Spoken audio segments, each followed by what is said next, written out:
আজ 22 মে 2025 সাল বৃহস্পতিবার। এই মুহূর্তে আবহাওয়ার সবথেকে গুরুত্বপূর্ণ আপডেট হলো দুই সাগরে দুটি ঘূর্ণিঝড় তৈরি হতে চলেছে, এমনটাই কিন্তু এখনো পর্যন্ত আপডেট রয়েছে। তবে এই মুহূর্তে আমরা দেখে নেব যে আরব সাগরে ঘূর্ণিঝড় তৈরি হতে চলেছে, সেটি আইএমডির তরফ থেকে জানিয়ে দেওয়া হয়েছে এবং সেটির নাম হবে শক্তি, এই নাম দিয়েছে শ্রীলঙ্কা। অন্যদিকে আমরা দেখে নেব বঙ্গোপসাগরে যে নিম্নচাপ তৈরি হতে চলেছে, সেই নিম্নচাপ থেকে অতি শক্তিশালী নিম্নচাপ এবং তা থেকে ঘূর্ণিঝড় তৈরি হবে কিনা, এবং সেই যদি ঘূর্ণিঝড় তৈরি হয় সেটি বাংলার দিকে আসবে কিনা। এবং 2 নম্বরে আমরা যেটা জানবো যে আজকের আবহাওয়া কেমন থাকবে, হালকা মাঝারি বৃষ্টি বা ভারী বৃষ্টি কোথায় কোথায় হতে পারে এবং বাংলায় বর্ষা কবে প্রবেশ করছে, সমস্ত কিছু আপডেট জানাবো এই ভিডিওতে। স্টেপ বাই স্টেপ দেখতে থাকুন। প্রথমেই আমরা দেখে নেব যে বঙ্গোপসাগরে যে নিম্নচাপটি তৈরি হতে চলেছে তার প্রভাব বাংলায় কতটা পড়বে, সেটা কতটা শক্তিশালী হবে। এখনো পর্যন্ত আবহাওয়া দপ্তরের তরফ থেকে যে বঙ্গোপসাগরে ঘূর্ণিঝড় হবে কিনা সে সম্পর্কে এখনো কোনো আপডেট নেই। তবে একটি ঘূর্ণাবর্ত তৈরি হয়েছে দক্ষিণ অন্ধ্রপ্রদেশ এবং উত্তর তামিলনাড়ু সংলগ্ন পশ্চিম মধ্য বঙ্গোপসাগরে, সেটি ঘূর্ণাবর্ত তৈরি হয়েছে। তবে সেই ঘূর্ণাবর্ত কতটা শক্তিশালী হবে সেটা এখনো বলা যাচ্ছে না। তবে যেটা এখনো পর্যন্ত অনলাইন সিস্টেম থেকে দেখা যাচ্ছে যে একটি ঘূর্ণিঝড় তৈরি হতে পারে, যেটা জানা যাচ্ছে 29 থেকে 30 মের মধ্যে। তার ফলে সেই ঘূর্ণিঝড়ের ফলে ব্যাপক বজ্রবিদ্যুৎ সহ বৃষ্টি হতে পারে বাংলার দিকে, পশ্চিমবঙ্গ এবং উড়িষ্যা উপকূলে সেটা আছড়ে পড়ার সম্ভাবনা রয়েছে। যদিও এখনো পর্যন্ত নিশ্চিতভাবে বলা যাচ্ছে না যে ঘূর্ণিঝড় তৈরি হবে কিনা।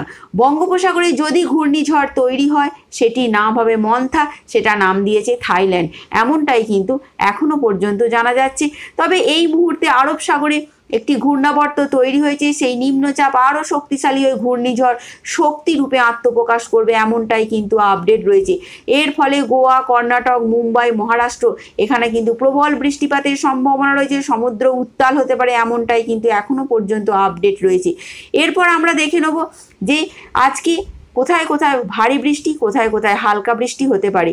আবহাওয়া দপ্তরের পূর্বাভাস অনুযায়ী যেটা জানা যাচ্ছে, বঙ্গোপসাগরে যে ঘূর্ণাবর্ত তৈরি হয়েছে তার ফলে প্রচুর পরিমাণে জলীয় বাষ্প ঢুকছে আমাদের রাজ্যে, যার ফলে উত্তরবঙ্গ, দক্ষিণবঙ্গ প্রত্যেকটি জেলাতেই কিন্তু হালকা মাঝারি, কোথাও বা বজ্রবিদ্যুৎ সহ কোথাও বা হালকা বৃষ্টি হচ্ছে।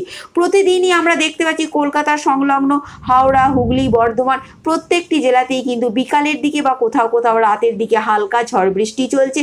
40 থেকে 50 কিলোমিটার বেগে ঝোড়ো হাওয়া বইছে, কোথাও কোথাও দমকা হাওয়াও বইছে। তবে আজ, আগামীকাল এবং পরশু এই ঝড় বৃষ্টির আশঙ্কা রয়েছে। এর ফলে তাপমাত্রা 2-1 ডিগ্রি কোথাও কোথাও কমতে পারে, তবে তাপমাত্রার তেমন কোনো হেরফের হবে না। তবে বাংলায় কবে বর্ষা প্রবেশ করছে, এবছর যেটা দেখা যাচ্ছে যে কেরলে নির্ধারিত সময়ের আগেই বর্ষা প্রবেশ করছে, এমনটাই আইএমডি জানিয়ে দিয়েছে। তবে আগামী 3 থেকে 4 দিনের মধ্যে বাংলাতেও বর্ষা প্রবেশ করতে পারে, এমনটাই কিন্তু আপডেট রয়েছে। যেটা জানা যায় যে 1 জুন তারিখে কেরলে বর্ষা প্রবেশ করে এবং পশ্চিমবঙ্গে প্রবেশ করে মোটামুটি 10 তারিখের মধ্যে, অর্থাৎ 10 জুন তারিখের মধ্যে। এবারে হয়তো সেটা আরও বেশ কিছুদিন আগে প্রবেশ করবে এবং যেটা জানা যাচ্ছে স্বাভাবিকের থেকে বেশি বৃষ্টি হতে পারে পশ্চিমবঙ্গের জেলায় জেলায়, এমনটাই কিন্তু পূর্বাভাস রয়েছে। তবে যেটা লাস্টে বলবো যে বন্ধুরা, এখনই কিন্তু ঘূর্ণিঝড়ের আপডেট সম্পর্কে বাংলায় তেমন কোনো আপডেট নেই, লেটেস্ট আপডেট। তবে হতে পারে এমনটা বলা যাচ্ছে। এটুকুই ছিল এখনকার মতন আপডেট। Thanks for watching.